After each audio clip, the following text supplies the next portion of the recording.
Good.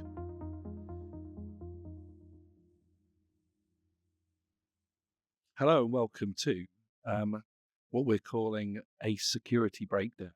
And I suppose we should talk about a little bit about the inspiration of where this came from. Why are we doing yet another podcast? Everyone's got a podcast these days. Well, it came from this book, Very Bad People, which I picked up randomly in the train station and started reading. It sounded interesting. The inside story of the fight against the world's network of corruption. And it was fascinating. It was the story of how three, what I assume were pretty young people at the time, had a beer together in a London pub. They were pretty incensed about the behaviour of the Khmer Rouge in Cambodia, despotic, horrible, nasty regime that was murdering people. And they decided, as you do over a beer, that they were going to do something about it. And they did. It was kind of crazy. They managed to get themselves together to gather evidence that would ultimately result in the Khmer Rouge being defunded and taken down, which 3 people over a beer, that's not bad going. Pretty impressive for an afternoon's work. And I'd said to you, Jack, and to Scott, our marketing legend, wouldn't it be awesome to talk to people like that to find out, what they did from the horse's mouth? And said, wouldn't it be great if we had a podcast where we ultimately got people like that on? Yeah. And that was sort of the inception for this podcast, wasn't it? Yeah. We want to talk about issues that are in our field and that we're interested in, but we want to talk to people in a way that, is deep diving and hard hitting and interesting and maybe challenging subjects that don't get talked about because people are a bit afraid of them. Yeah. So that's the idea. Yeah. So, what we realized when we were talking about what this podcast would be was that there are actually a ton of things that we weren't sure about, that we got questions to and didn't have good answers. So challenges in the security industry, if you like. Yeah. And so this series of podcasts will be looking at those issues, trying to examine our own thoughts and feelings about them, and recognizing that we don't have the answers, and just trying to explore those topics. And first topic, which we should move on to, I guess, is, remind me. The first topic is the ethics of fear in selling security. Yeah. So I think you probably have quite a bit of experience with, selling security. I hope.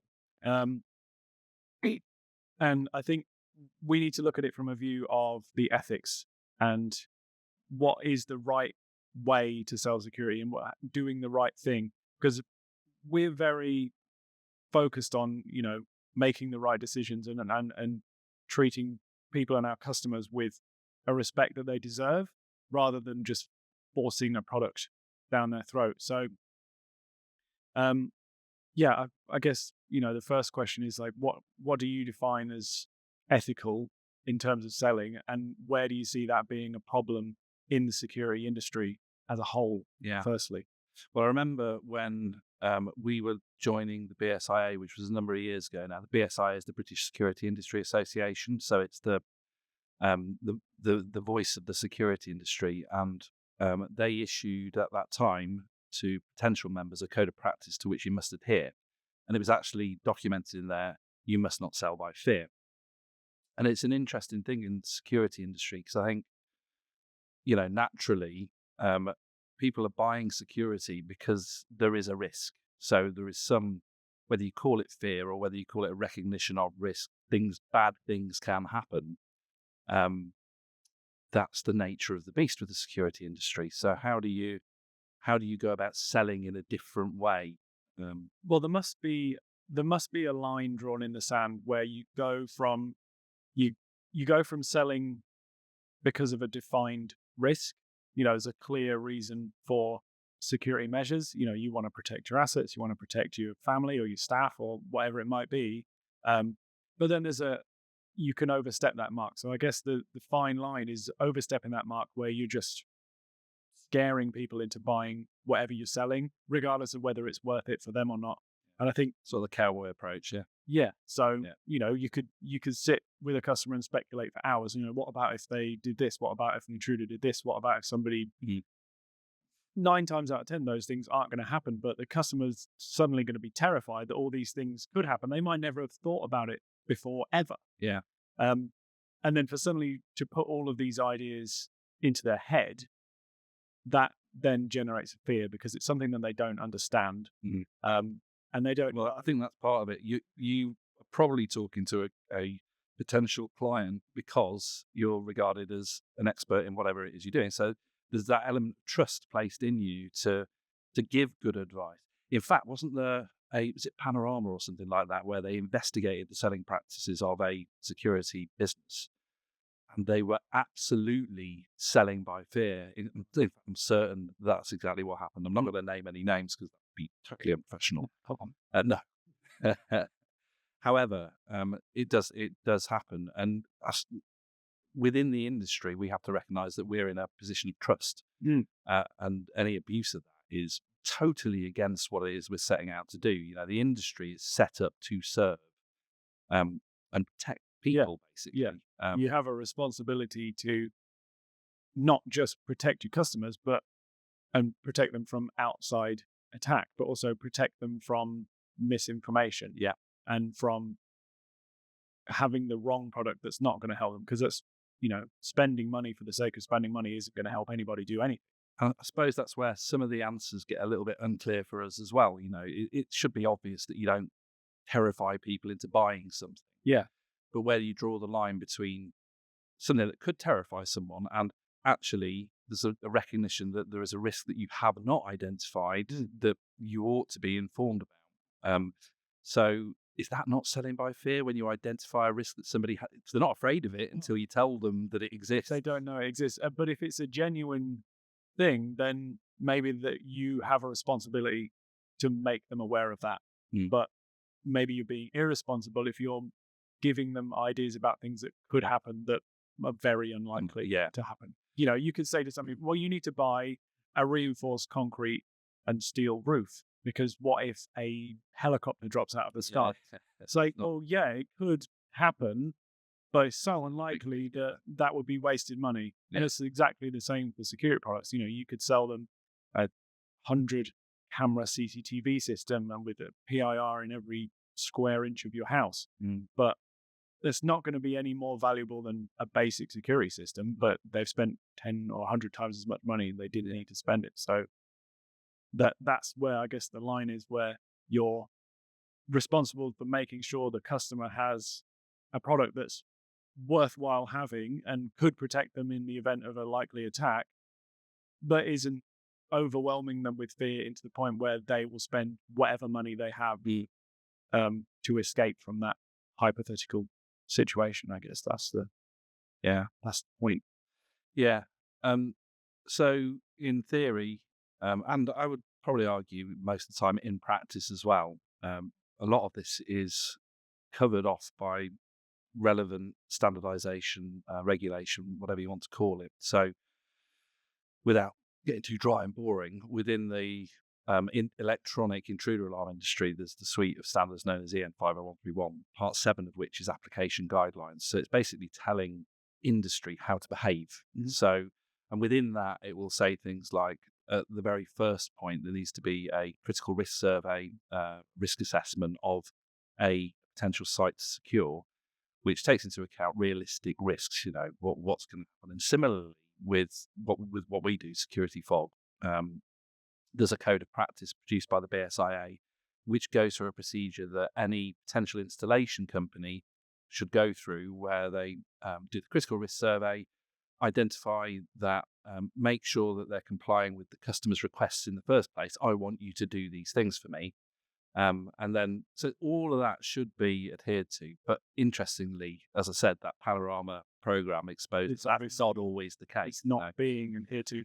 I guess it's the easy way, isn't it? Mm. It's easy to sell if somebody's afraid. It's easy to sell if they've just had a big loss and they're terrified of it happening again and they don't want to go through all that, the pain and suffering of being broken into and losing. But normally that is when we're actually talking to people, because security essentially is a grudge purchase. Yeah. I mean, I was saying to you the other day that nobody gets out of bed in the morning and goes, oh, do you know what I'm going to do today? I'm going to buy a new intruder alarm system or a new CCTV. Yeah. I mean, I'm certain that there are people who are proactive in that way, but I would argue they're probably in the minority. Yeah, they're always the outlier, and it is weirdly, it's not even refreshing to speak to somebody who's got that mindset because it's like, well, actually, it would be better if everybody was this proactive. Mm. It's not. It's more. Have you got an intruder? Don't ask me. I've got nothing worth protecting. So Yeah, they can just have whatever's in them. They can have my mm, knives and forks, yeah, and yeah. junk.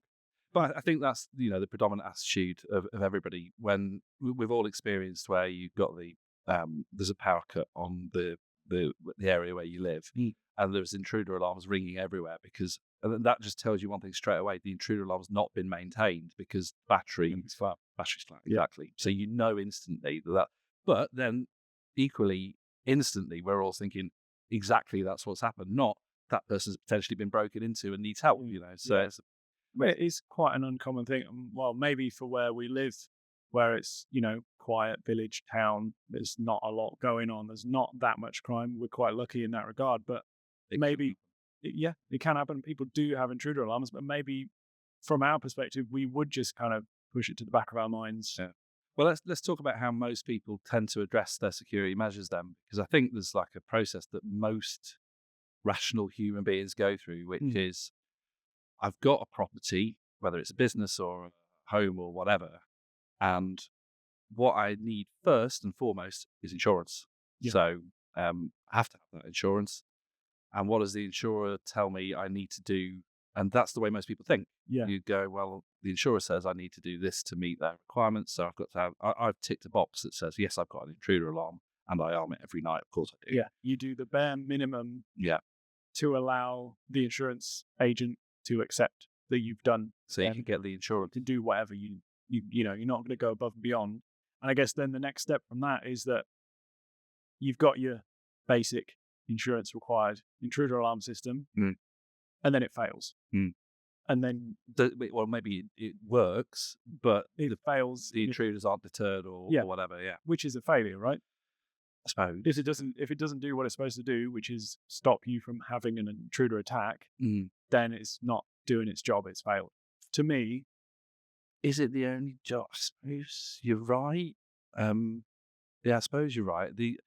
I suppose the intruder alarm industry would argue, well, actually, it's a detection measure, and if it's detected, then it's done its job. maybe, but You get a deterrence effect as does the well. customer expect that No, you expect with an intruder alarm they're going to something, go away? or there'll be some other result. Like ultimately, if it's a police monitor system, the police will come, Yeah. or there'll be some. If you're monitored, there'll be some sort of response to. Maybe a bit naive to expect that if your intruder alarm goes off, that the intruder will just run. But I think an education thing is that, like you said, an intruder alarm is an alarm to warn of an intruder and Yeah. inform that something is going on. Mm. So maybe there's an education thing where maybe the general public don't expect that and they don't understand. I think this is the interesting part, isn't it? That straight away we've started because we're industry professionals, if you like. Well, we are industry professionals, but we are industry professionals. I mean, you're younger than me, but you've still been in the intruder alarm industry or the security industry for what, 5-6 years, something like that. Maybe not that much, but getting there. For me, it's obviously, as mentioned many times, a lot longer. 50 or 60. 50, is it 50 or 60? I will get you later. But straight away, we've started talking about how most people buy security, so that there's an onus on them to comply with insurance requirements, and then instantly we've started talking about all the things that go wrong with that approach. So it's almost that fear-based approach again. And I think there's something really interesting around that. We produced some marketing recently for an event that we did, the Fight Back Against Retail Crime Day, and Scott, again, our marketing legend, was front and center on producing the collateral that went with that. And the very first bit he produced, it had that image on of very bad people doing bad things. Yeah. And a lot of that fear. Yeah, built into The it. thing that's going to instill fear is an image of somebody that's doing a crime. Yeah. And I think that's not an unnatural thing that Scott produced. You see it quite a lot. That a lot of the marketing in the security industry is dark, shady corners, a guy with a balaclava on Mm. is attacking somewhere. And it's almost like saying, this is what could happen to you if you Well, don't it's do the thing we from say. from one side, it's emotive, Mm. because it makes people react in a way that is fear, Yeah. right? But which is it's a strong emotional reaction. It's a powerful tool Mm. because you instill fear into somebody, and then they, their lizard brain. That's the bit we're saying is wrong. It Yeah, shouldn't be done. but then, like you said, with that Marketing. Yeah. marketing, actually, the final release of that marketing material didn't have that. Well, that's right. So there was an absolutely correct challenge from the group, and so the whole event was supported by the Reading Business Improvement District. I think that's the bid The anyway. bid. Yeah, and the Thames Valley Police were involved, and they quite rightly pushed back and said, "Look, fight back against retail crime is about the community, the retailers, the supply chain, the emergency responders all coming together. Can't the message be more positive?" And actually, that was the outcome, and it was universally well received. It's a much more positive approach, that there are different ways of tackling these sticky issues, because it's no secret that retail crime has gone doolally. It's on the news all the time. Mhm. Shop staff being attacked, and horrible abuse. Yeah, So there's an effort to try and do something about that, but with a positive message. So I suppose that was a good message to me, that there is definitely that different spin that you can yeah. put on I things. think it worked well in the context of that event as well, because it was about multiple different groups of people coming together against this single thing, and it represented, from a marketing perspective, a better view of what we expected out of that event Yeah, in the first place, because we want people to come together. We want people to have discussions um, between themselves. And actually, I think another positive view is minimizing um, the negative point. the negative. Exactly. Yeah. So So it's accepting that um, only by working together. So no one stakeholding group has got ultimate responsibility. Obviously, the mm, people at the sharp end of it are the ones that are suffering the losses. yeah, So there's a responsibility there. But equally, that they shouldn't be facing that problem in the first place. So there's got to be like a working group collaboration that tackles it. It's yeah, not just yeah, the responsibility of the people suffering from it to do things about it. It's not just the responsibility of the emergency response groups to respond to it. And it's not just the responsibility of supply chain to come up with innovative solutions. I said it right, didn't I? good job. Yeah, I normally It also say the sounds word weird. wrong, but it sounds weird when I say It it sounds right. weird that it's right now after I so. normally say innovative, and I don't know why. It's like a blind spot. And I really hope that this is nothing else that we say today. It's just that innovative sparks a debate. And yeah, maybe. Let us know in the I want to comments. know, Yeah, is it how do you innovative, say innovative, or what's the other third way of saying it? innovative? Innovative, which is the British English way of saying it. Innovative. Is it? Yeah. You told me it was the American way. So that's innovative is the American. Anyway, we're going off topic. The point being that it's not just the responsibility of the security industry to come up with the solutions, because ultimately, our view as a business is that when we're providing security, we'd rather we weren't doing it at all, because we'd rather the problems didn't exist. And I'm not going to wax lyrical about that, but we've been doing this a long time, and you get to see all kinds of things, and you just think, well, surely there's better ways than I think, constantly a solution-based yeah, approach where you're selling something to solve the that's it. problem. I wrote something in my book once. I write a lot of things in my book. And it said, wouldn't it be nice if we lived in a world where we didn't have to have security? Mm.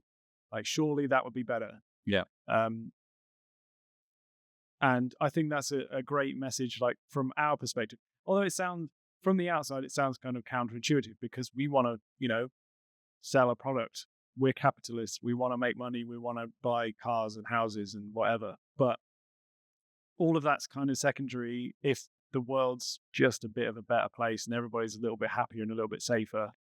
Or a lot safer and a lot happier. And Well, I was, I suppose it's interesting in our businesses now. I know we're going way off now, but in our business, there's kind of both types of mentality where we've got idealists, and I'm a bit of an idealist. I think you are too.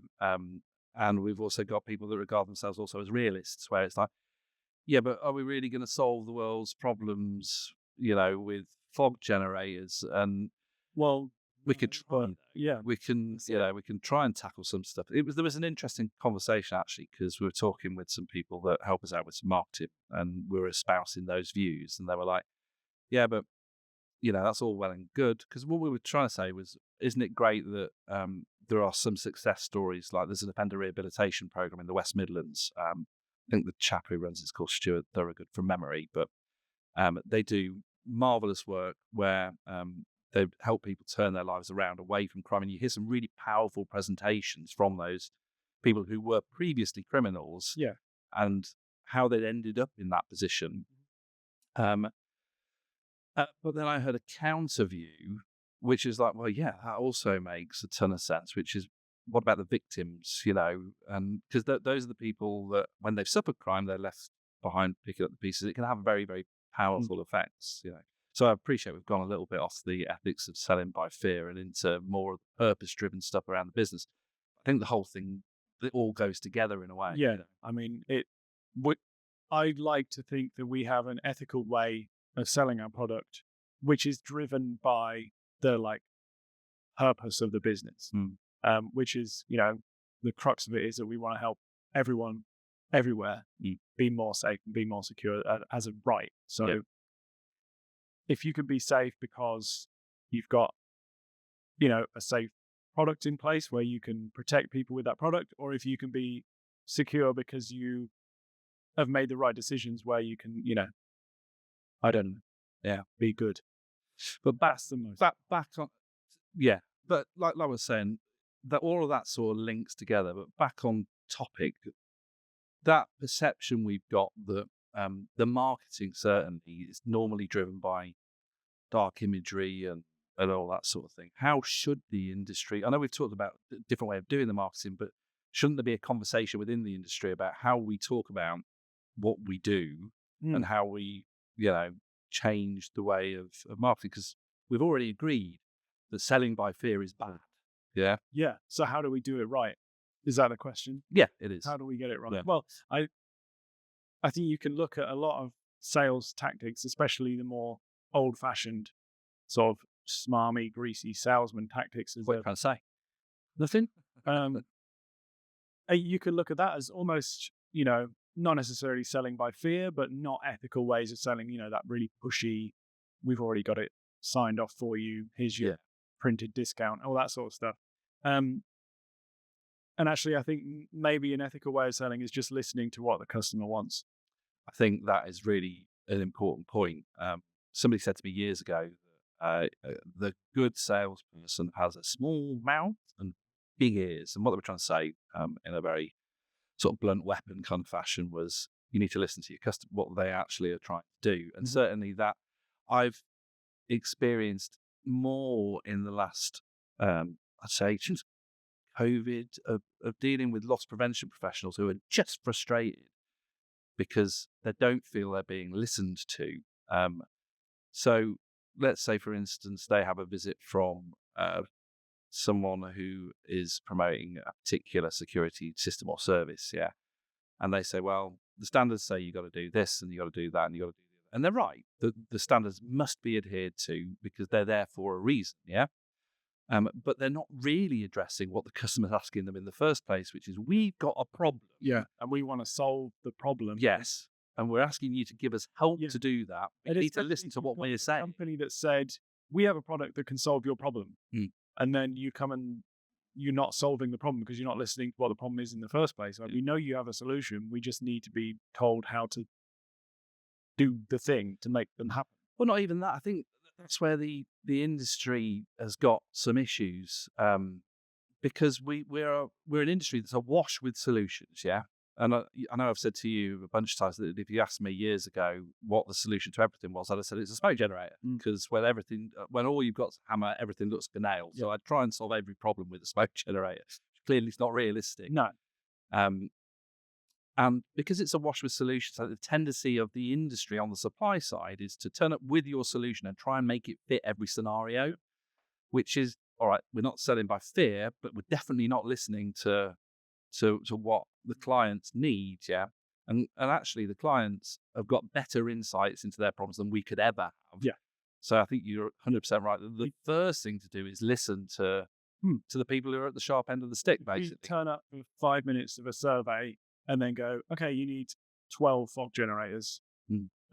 But the customer's got an outdoor warehouse. It's not going to work. No, it's not going to happen. But you're just not listening to what the problem is, and you can't solve problems that you don't know what the problem is. I would be interested to know what an outdoor warehouse looks like. A shed Oh, right. with no Okay. sides. With no sides. Yeah, that's an outdoor warehouse, right? Yeah, I suppose so, yeah. Anything's a warehouse if you've got a shed. I don't know. You don't know where you're going with that. I lost it. So, what I noticed was there are. I regard myself as becoming part of what I would have regarded when I was entering the industry at your sort of time as part of the dinosaur crew. You know, I'm part of the older guard, if you like. And what I've noticed is as teams change within our clients, you know, there's younger professionals coming through with different ideas than the industry may have considered before. Yeah. And that's where a lot of the frustration comes in not being listened to. And I think that's also where the industry lets itself down and takes that fear-based approach. Oh, yeah, but if you don't do it the way we say, we're the experts, something bad will happen to you. Yeah. And I think what I've experienced as well is where you do listen is very, very positive because, again, taking that collaborative approach, like some of the products that we've developed have been from, I won't name them because we're not selling in this podcast, is not what the point is. But they've been from a collaborative approach where clients have said, yeah, what you've got isn't quite what we're after, but what we are looking for is this. Exactly. And yeah. then when we're able to provide it, How powerful is that? exactly, It really works. and they're never unhappy with the solution because it's the solution to the problem that they have in the first place. Yeah. So we said we were going to keep these to half an hour. I think we're pretty much achieving that. I don't think we solved like the world's problems with selling fear by security, but we certainly discussed it. Not yet. Not yet. Well, I'd be interested to hear what other people have to say about sales, especially if somebody has a different opinion. You know, if we say that doing the right thing and having that responsibility and duty of care towards the customer to make sure that they're getting a product for them, you know, what they need, maybe somebody thinks that's the wrong way, and maybe we should just be, Or if we've said anything, doing something else. If we've said anything, we think, oh, you've not quite hit it on there, but this is our opinion. Tell us. Yeah. Like I said, the purpose of this podcast is to get comments on stuff that we're not 100% on ourselves. You've probably heard that in what we were talking about. But also we want people on here as well to talk to us, give us different views so that we can examine exactly what we think about it. So, Lewis, I agree. we should very briefly talk about the next episode. The next episode. So what I'm going to do is just quickly tell you what we're going to talk about next week. So if anybody's got anything you want to say that maybe you want us to talk about or think about before then you've got sort of however long it's going to be before we're there. So next topic will be regulation and laws affecting the security industry. More concisely, how does the current industry regulation actually support or hinder the development of effective security systems? Yeah. So that standards piece we already mentioned, where the standards say you've got to do this, this, this, this, and this. Does that support innovation? Yeah. Does it support future development? Mm-hmm. And does it give barriers? And what about products where there is no regulation? I think that's even more important and interesting to talk about because it's totally unregulated. You can kind of do whatever you want. There's no rules. So maybe that's where the innovation is. But we'll talk about it next time. In the meantime, thank you all for listening. Thank you, Matt, for whatever you did. And thanks, Jack. Yeah, we'll catch you next time. See you next time.